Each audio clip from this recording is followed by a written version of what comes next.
¿Qué pasa, mi gente? Welcome to another video. If you have never seen any one of my videos, my name is Pedro Millan. I literally own two SMMAs that make multiple six figures a year. I have 50 million views to my name, 100 booked appointments, and a Grammy campaign that we actually ran, and we actually won the Grammy.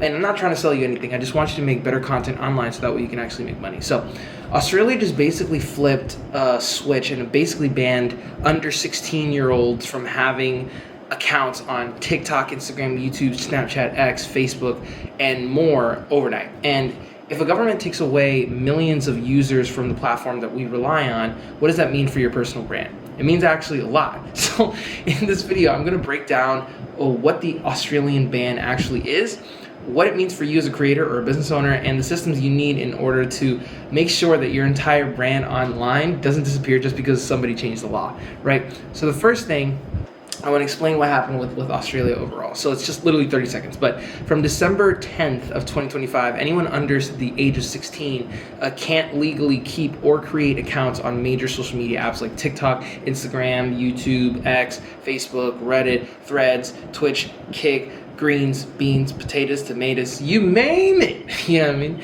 It's part of essentially of an amendment that they call the Online Safety Amendment Act of 2024, which basically forces platforms to block people under the age of 16 or face huge fines, which is hilarious. And if anything, it'd be like literally like a $50 million. It's ridiculous. And kids and parents aren't necessarily fined, but the responsibilities on the platforms, like your Facebook, your Meta, etc. So the teens are already trying to get around it by using VPNs here in the US. But the bigger point is that millions of users were essentially cut off from these apps by law, not by the algorithm. So this isn't necessarily like a TikTok situation where TikTok might get banned someday, hypothetically. This is if you're under 16 in Australia, you're out today, which kind of sucks because the reason that I'm about to tell you. So you're basically building on rented land. At least that's the concept that everybody is basically letting you know when they put stuff out like this. So creators obsess over CTR, RPM, CPM, shorts, reels, TikToks, long form videos, but almost nobody is thinking is like, what happens if a law or a policy literally changes or a platform decides to cut off a certain number of my audience overnight? Because think about it, you don't own TikTok, you don't own YouTube, you don't even fully own your audience on Facebook or Instagram or anywhere else. Your own skills is essentially your IP and your content list and the audience that you develop on platforms like an email list, for example. Everything else is literally rented.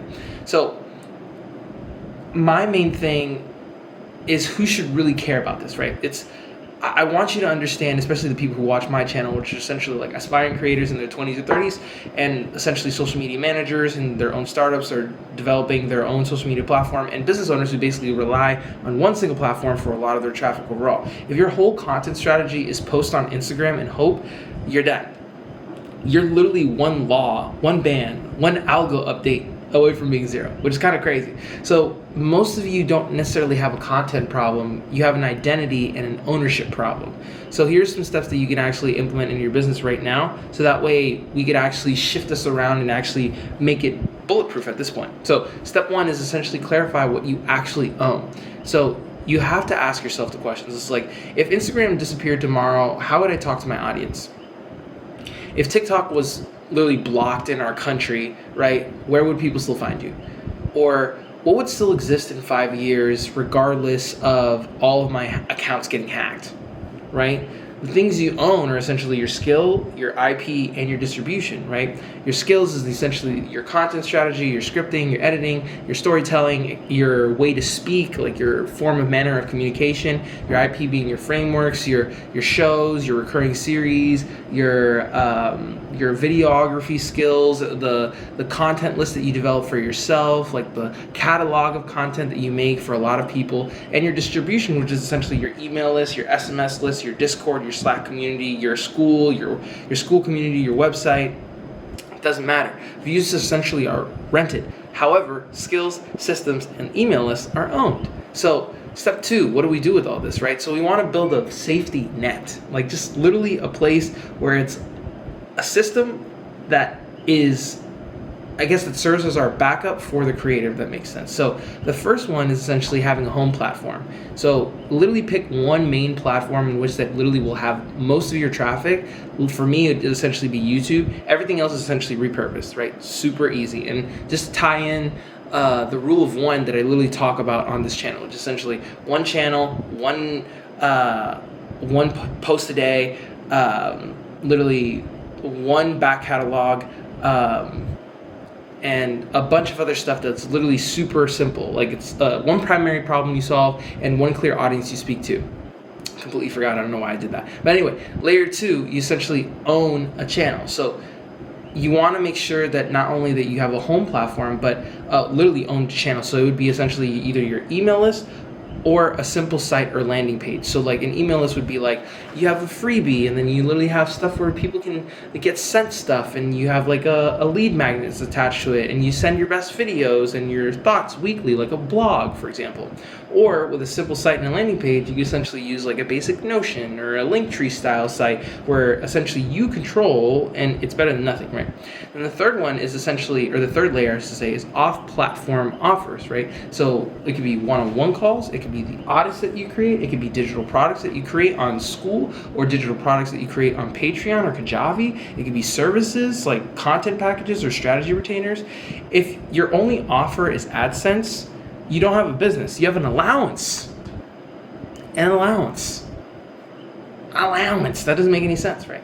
So after you figure that out, right, you have step three, which is essentially protect yourself from the platform whiplash, okay? So some things that you could essentially take into account would be multi-platform presence, right? So you can still focus on YouTube, but auto-repost your shorts like on a third-party platform like Metricool, shout out to Metricool, literally to IG, TikTok, LinkedIn, it doesn't matter, via a planner, right? And you could also back up your content, literally storing this on a drive or like an NAS system, or somewhere that like an SSD, which most people already have if you're already making content online, right?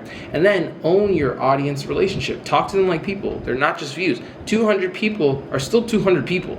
That's a whole freaking room, okay? Essentially with community posts, email replies, polls, questions, etc., etc. So if you built everything on chasing 14 to 15-year-olds on one platform, Australia just nuked your funnel overnight. Like, so if you built skills, IP, and own channels, like I mentioned before, you're annoyed, but you're not destroyed. Does that make sense? Bars. So here's a 7-day de-risk brand action plan that you can implement literally today, so that way we can avoid all this together if that is your core audience, especially in the entertainment space. So day one, choose your home platform, declare it, your description in your banner, etc., etc., etc.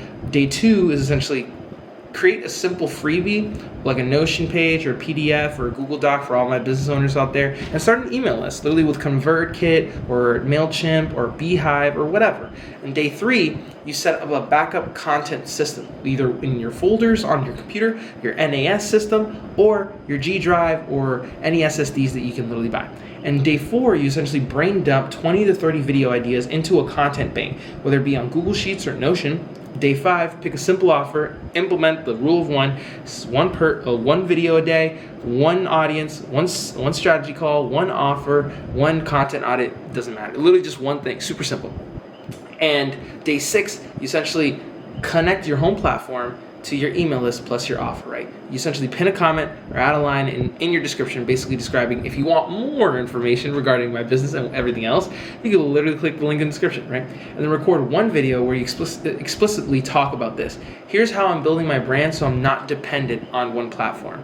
And then you basically tell everybody about the platform or the list that you essentially develop for yourself so people can follow you there. So if you do this for 7 days, you won't be fully safe because nobody is, but at least you'll be way less fragile than other people who just built a business off of rented land, if that makes sense. So Australia just showed us basically how fast things can change. And to close this video, millions of young users basically lost their access to platforms that we treat like oxygen, to be quite honest with you. And I'll be honest, like laws change, platforms, they try to be, I guess, less resistant to those things, of course, and even then, like, there's still no warning from the algorithm overall. It just literally can happen whenever. So if you're a 20 to 30 year old trying to build a content career, you can't afford to build everything on stuff that you don't even own. So just make sure you own your message, own a system, and own a way to reach people that nobody can ban you, right?